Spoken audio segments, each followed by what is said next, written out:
వైఎస్ఆర్ కడప జిల్లా Badvel market yard నుండి 4 రోడ్ల కూడలి మీదుగా అంబేద్కర్ సర్కిల్ వరకు సిఐటియు బద్వేలు పట్టణ కమిటీ ఆధ్వర్యంలో వివిధ ప్రజా సంఘాల సమన్వయంతో ఫిబ్రవరి 12 దేశవ్యాప్త సమ్మె విజయవంతం చేయాలని బైక్ ర్యాలీ నిర్వహించారు. బైక్ ర్యాలీను సిఐటియు జిల్లా ఉపాధ్యక్షులు జి చంద్రశేఖర్ ప్రారంభించి మాట్లాడుతూ జాతీయ కార్మిక సంఘాల ఐక్య వేదిక ఆధ్వర్యంలో ఫిబ్రవరి 12న దేశవ్యాప్త సమ్మెకు కార్మికులు, కర్షకులు, ఉద్యోగులు, ఉపాధ్యాయులు, సామాజిక న్యాయ ఉద్యమ సంఘాలు, వేతన జీవులందరూ ఉమ్మడిగా పిలుపు ఇవ్వడం జరిగిందని ఆయన తెలిపారు.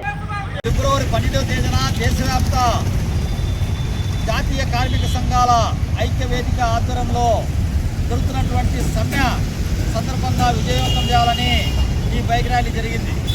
ఈ సందర్భంగా మేము తెలియజేస్తున్నది ఏమిటంటే, సమ్మె అంటే దోపిడీ వర్గాలను ప్రశ్నించేదానికి, కార్మికుల కష్టజీవుల హక్కులను పరిరక్షించేదానికి, దేశ ప్రజల ఉమ్మడి ఆస్తులను కారు చౌకగా అమ్మేటువంటి దాన్ని నిరసించడం అనేటువంటిది యావత్ ప్రజానికి మేము తెలియజేస్తా ఉన్నాం.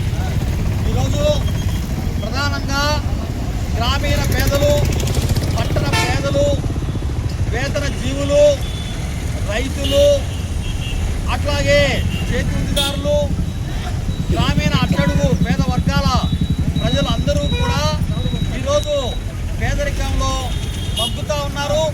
కేంద్ర రాష్ట్ర ప్రభుత్వాలు వాళ్ళ నిధుల్లో పేదరిక నిర్మూలన కార్యక్రమాలను చేపట్టకపోరు. గత 78 సంవత్సరాలుగా భారత రాజ్యాంగం పేద ప్రజలకు ఇచ్చినటువంటి హక్కులన్నింటినీ కూడా ఒక్కొక్కటి తీసేస్తూ ఈరోజు పేదలను మరింత పేదలుగా చేయడానికి ప్రభుత్వాలే ప్రయత్నం చేస్తూ ఉన్నాయి. దీన్ని నిరసిస్తూ ఈరోజు కార్మిక సంఘాలన్నీ కూడా ఈ సమ్మె బాట పట్టాయి. ఫిబ్రవరి 12వ తేదీన దేశవ్యాప్త సమ్మెను యావత్ ప్రజలందరూ కూడా మద్దతు తెలియజేసి సహకరించి జయప్రదం చేయాలని చెప్పి తెలియజేస్తా ఉన్నాం. చంద్రశేఖర్, సిఐటియు జిల్లా ఉపాధ్యక్షులు, బద్వేలు, కడప. వర్ధిల్లాలి కార్మిక సంఘాల ఐక్యత, జయప్రదం చేయండి దేశవ్యాప్త సమ్మెను రద్దు చేయాలి. 4 లేబర్